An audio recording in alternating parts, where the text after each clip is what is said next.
Assalamualaikum warahmatullahi wabarakatuh.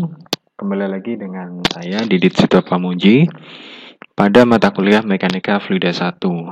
Mata kuliah ini 2 SKS. Pertemuan lalu kita sudah mempelajari tentang apa itu fluida ya, apa itu fluida dan apa saja yang akan kita pelajari di Mekanika Fluida 1. Kita juga sudah menyepakati terkait dengan kontrak kuliah. Nah, di pertemuan kali ini kita akan melanjutkan materi mengenai sifat fluida. Ya. Tapi sebelum kita lanjut, kita review dulu beberapa materi yang sudah kita pelajari di pertemuan sebelumnya gitu ya. Oke. Fluida itu terdiri dari liquid dan gas gitu ya.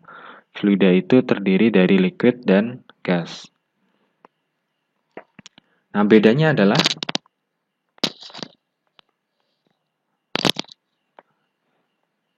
kalau liquid, nah, contohnya adalah air. Nah, ketika dia diisi ke sebuah wadah, maka si air ini dia akan memenuhi volume dari wadahnya gitu ya. Jadi kalau liquid itu dia akan memenuhi ruangan atau memenuhi wadah gitu. Dan bentuk dari liquid maka akan mengikuti bentuk dari wadah. Nah, sedangkan kalau gas itu dia memenuhi ruangan, tetapi dia juga bisa dimampatkan. Jadi contohnya adalah sebuah ban gitu ya, sebuah ban. Dia ruangannya tertentu, ukurannya tertentu dengan volume tertentu. Tetapi ketika di dalam ban itu ditambahi udara secara terus-menerus, maka ruangannya tetap akan sama, akan tetapi masanya bertambah. Nah, masanya bertambah, konsekuensinya adalah tekanannya nanti dia akan naik. Nah, maka beda antara liquid dan gas adalah bahwa liquid itu merupakan fluida yang tidak mampat. Tidak mampat atau dalam bahasa Inggrisnya adalah incompressible. Nah, sedangkan gas ini adalah fluida yang mampu mampat. Jadi dalam suatu wadah tertentu dia bisa dipadatkan atau dimampatkan ya, atau bahasa Inggrisnya adalah compressible. Jadi itu bedanya antara fluida berupa liquid tidak mampu mampat dan gas atau mampu mampat. Nah, sampai sini cukup jelas ya. Nah, dalam mekanika fluida nanti kita akan mempelajari statika fluida yang hubungannya dengan fluida diam dan dinamika fluida atau yang berhubungan dengan fluida yang bergerak. Nah, agar kita gampang mengingat-ingatnya, statika fluida itu apa sih? Statika fluida adalah contohnya adalah air di dalam gelas. Jadi ada air yang ada di dalam gelas. Nah, tentu ini suatu hal yang kita temui sehari-hari ya. Nah, namun dalam aplikasi keteknikan, apa sih contoh dari fluida yang diam? Contohnya adalah sebuah bendungan gitu ya, dalam PLTA. Nah, tentu kalau misalkan fluida di dalam gelas, kita mungkin nggak peduli terkait dengan tekanan yang diakibatkan oleh air pada dinding fluida gitu ya. Kita nggak peduli kan, buat apa mikirnya. Tetapi bagaimana jika fluida itu dalam jumlah yang sangat besar gitu ya. Nah, itu harus ditampung di suatu wadah tertentu. Nah, tentu harus ada yang dihitung, harus ada yang dipikirkan. Apa yang dipikirkan adalah bagaimana tekanan dari fluida ini terhadap dinding-dinding ini. Kaitannya dengan kekuatan. Kekuatan ini nanti kaitannya dengan safety gitu ya. Jadi jangan sampai seorang engineer nanti dalam mendesain misalkan suatu statika fluida, contohnya adalah bendungan, jangan sampai kekuatannya adalah tidak sesuai dengan tekanan dari fluida, sehingga nanti bendungannya bisa jebol. Contoh yang lain lagi adalah misalkan bejana tekan atau pressure vessel gitu ya. Ya sama. Jadi bagaimana kekuatan wadah itu harus disesuaikan dengan tekanan fluida yang ada di dalamnya. Nah, nanti di statika fluida ada hal yang dipelajari lain, misalkan kaitannya dengan permukaan fluida ini. Nanti ada tegangan permukaan, terus juga ketika fluidanya ada wadah atau ada saluran kecil, nanti ada kapilaritas, nah, segala macamnya. Nah, itu terkait dengan statika fluida. Biar gampang mengingatnya adalah, contohnya adalah air di dalam gelas. Kemudian, apa itu dinamika fluida? Nanti kaitannya adalah dengan fluida yang mengalir. Nah, contoh gampangnya adalah seseorang yang minum jus gitu ya dengan sedotan. Nah, mungkin kalau yang ada di tempat kita kan mainstream ya, sedotannya itu cuma lurus terus ada belokannya sedikit. Nah, tapi ini sedotannya unik ya. Jadi dia sedotannya ada belok-belokannya dan ada sambungannya gitu ya. Nah, begitu juga dengan di aplikasi di dinamika fluida, contohnya adalah bagaimana seorang sarjana teknik itu, khususnya teknik mesin, nanti bagaimana dia bisa mendesain suatu sistem perpipaan. Nah, jadi, misalkan ini adalah contohnya sistem perpipaan pada hidran gitu ya. Jadi, misalkan kita kembali lagi ke sini. Nah, untuk menyedot fluida yang ada di dalam gelas ini, nah, contohnya fluidanya adalah jus, tentu si anak ini harus menyedot gitu ya. Nah, harus disedot. Nah, sedotan ini ibaratnya adalah seperti pompa yang ada di sini. Jadi air yang ada di dalam reservoir di sini, nah, ini ibaratnya seperti gelas yang berisi fluida atau jus gitu ya. Nah, maka sedotannya ini adalah pipa-pipa gitu ya. Dan mulutnya si anak ini adalah ibaratnya adalah pompa. Nah, tentu dalam aplikasinya nanti yang menjadi penting adalah bagaimana desain dari sistem perpipaan itu. Apa komponen apa saja yang ada di situ? Misalkan di sini ada valve gitu ya. Kemudian di sini juga ada belokan. Terus kemudian belokannya ada yang cuma elbow, terus ada yang T. Nah, itu yang nanti akan dipelajari di dinamika fluida.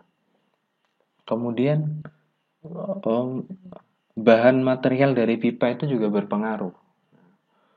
Material pipa itu berpengaruh, kemudian fluida yang disedot itu juga berpengaruh. Nah, misalkan si anak ini tentu tenaga yang dibutuhkan oleh si anak untuk menyedot jus dengan air putih tentu beda gitu. Maka nanti fluida itu ada suatu sifat yang membedakannya antara satu fluida dengan yang lain. Begitu juga nanti di aplikasinya seperti itu. Menyedot air dengan menyedot minyak tentu beda. Nah, pompanya beda dan kapasitasnya nanti berbeda. Nah, itu terkait dengan dinamika fluida. Jadi kurang lebih apa yang akan dipelajari di mekanika fluida 1 adalah kalian akan berlatih menjadi pengendali air atau liquid gitu ya. Kalian akan jadi avatar. Nah, mekanika fluida 1 nanti fokusnya adalah memang terkait dengan liquid atau fluida yang incompressible. Nah, sedangkan di mekanika fluida yang kedua, nanti kalian akan melanjutkan menjadi pengendali udara atau fluida yang mampu dimampatkan atau yang kompresibel. Jadi saya harap itu review untuk apa itu fluida dan cakupan dari mekanika fluida. Nah, setelah kita punya gambaran, kita lanjutkan ke sifat fluida. Nah, teman-teman, di sini ada gelas kosong gitu ya. Gelas berisi air dan di atasnya kosong. Nah, ruangan yang kosong ini ya sebenarnya bukan kosong, tapi dia berisi udara gitu ya. Jadi yang sini adalah berisi air, sedangkan yang sini berisi udara. Nah, dan di sana ada permukaannya gitu ya. Nah, kaitannya apa dengan sifat-sifat fluida yang nanti akan kita bahas gitu ya. Nah, contoh di sini adalah contoh yang gampang ya, contoh yang mungkin bisa kita bayangkan dulu. Dalam satu gelas belimbing gitu ya, ini gelas belimbing. Nah, ketika ini nanti diisi dengan suatu zat yang berbeda, katakanlah yang satu adalah tepung terigu, yang satu kacang hijau. Ketika ditimbang, itu akan menghasilkan massa yang berbeda gitu ya. Nah, yang sama adalah ukurannya sama, jadi ukuran gelasnya sama, ukuran sama, ya, gitu ya. Tetapi massa berbeda. Jadi salah satu sifat fluida nanti ataupun sifat suatu zat gitu ya, baik padat maupun fluida, nanti kita ada ada sifat tertentu yang membandingkan antara massa dan ukuran atau volume gitu ya. Jadi ukuran ini adalah sama dengan volume.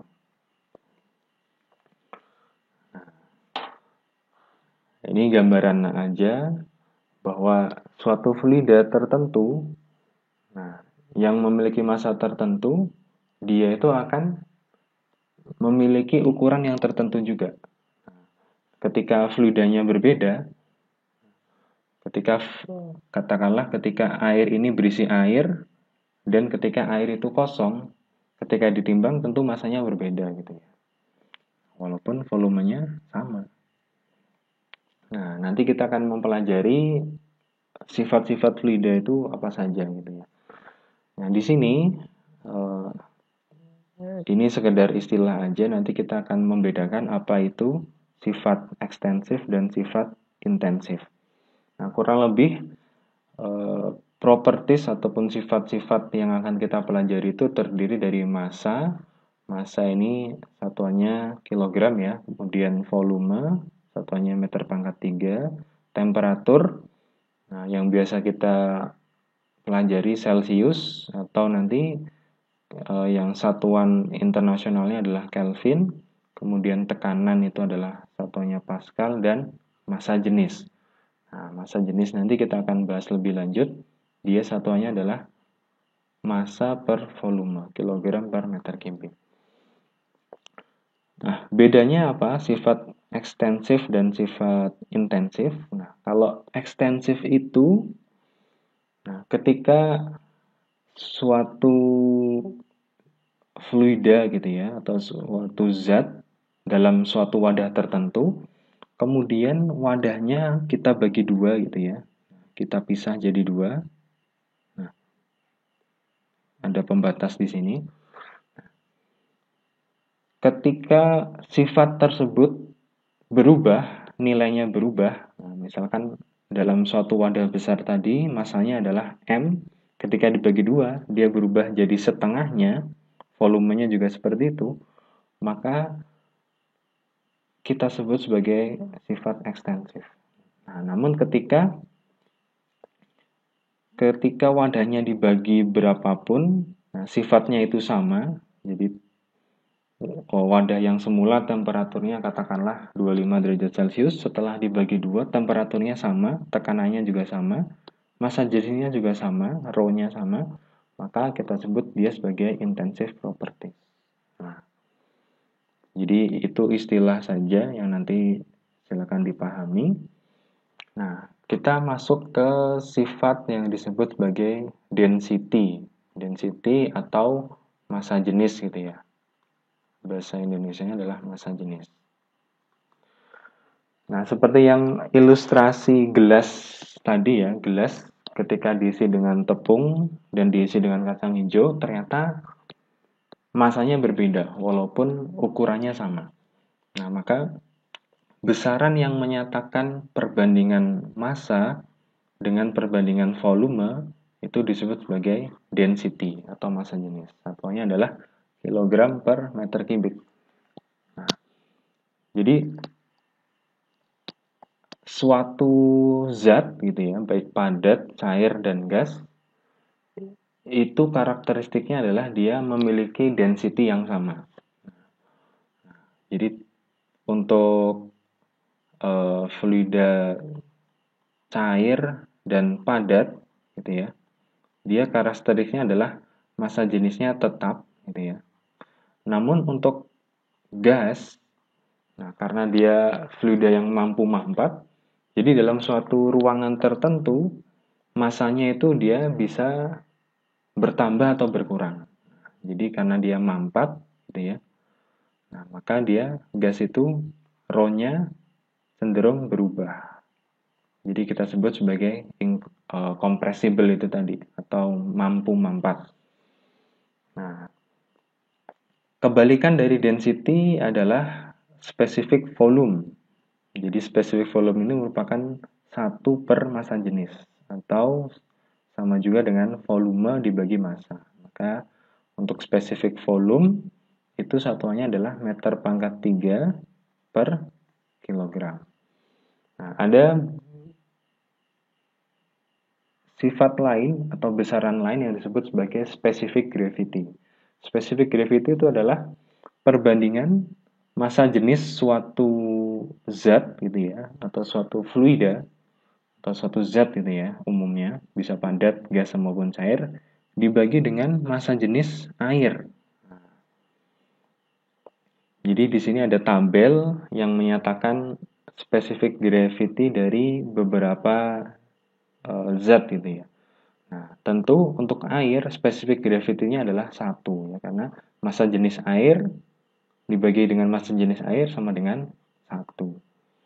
Nah, untuk fluida-fluida yang lain maupun gas benda yang lain, ini contohnya misalkan emas gitu ya. Emas, jadi specific gravity-nya adalah 19,3.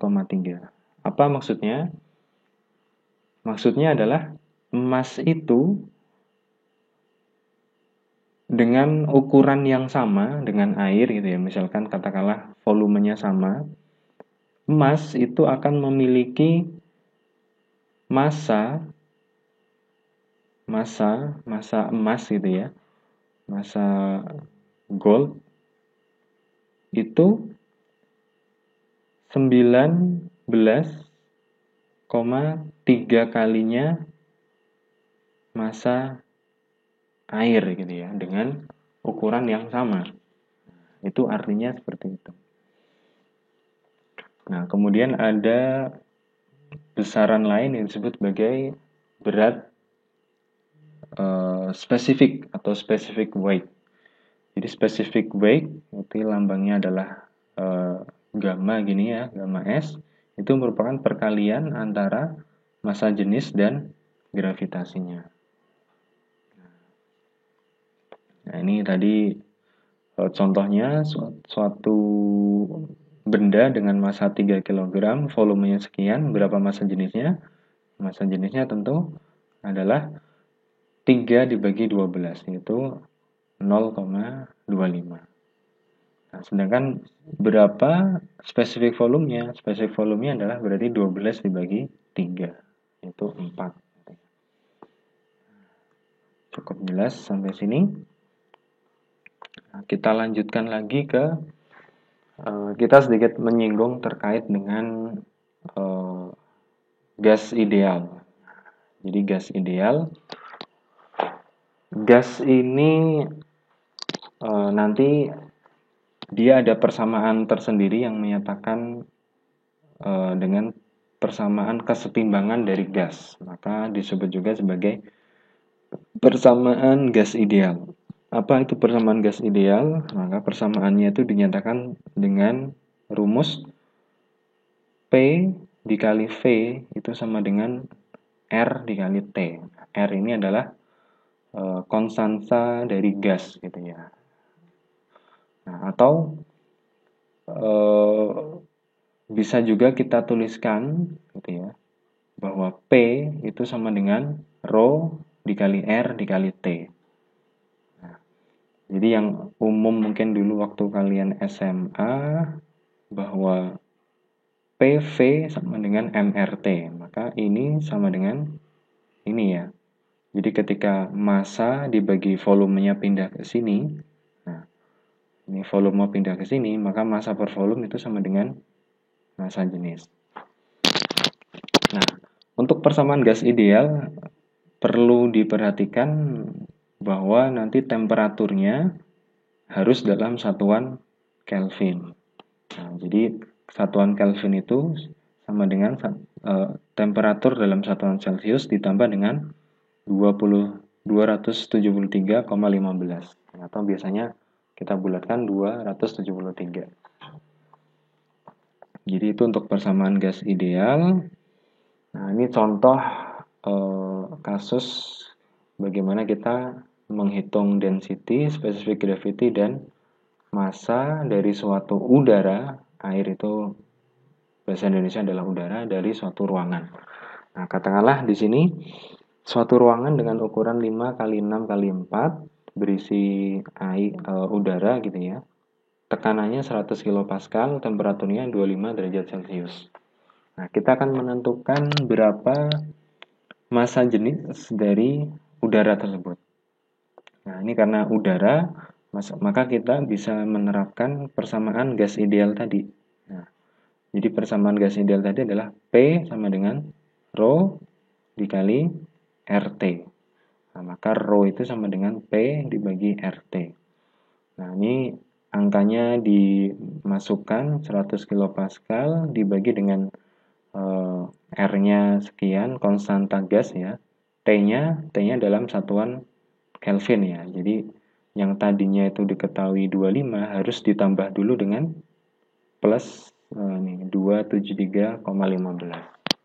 Nah, setelah dihitung nanti ketemu massa jenisnya adalah 1,17 kg per meter kubik.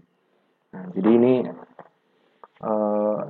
jadi informasi yang sebaiknya hafal juga bahwa massa jenis udara ya, itu nilainya sekitar ya ini 1 kg per meter kubik. Jadi dalam 1 meter kubik ruangan itu massa udaranya ketika ditimbang ya itu adalah sekitar 1 kg. Nah, tentu nanti bisa berbeda ketika ditekan lagi gitu ya. Jadi ketika tekanannya ditambah tentu massanya nanti akan berbeda karena udara ini adalah gas. Nah, gas itu adalah dia mampu dimampatkan. Contoh yang kedua, yang selanjutnya adalah specific gravity, perbandingan antara massa jenis zat tersebut dengan massa jenis air. Nah, jadi 1,17 dibagi 1000 ketemunya 0,00117. Nah, kemudian kita akan menghitung massanya itu berapa. Massa itu adalah perkalian antara massa jenis dan volume. Volumenya 4 dikali 5 dikali 6. Maka akan ketemu massanya adalah 140 kg. Sampai di sini cukup jelas ya untuk contoh persoalan.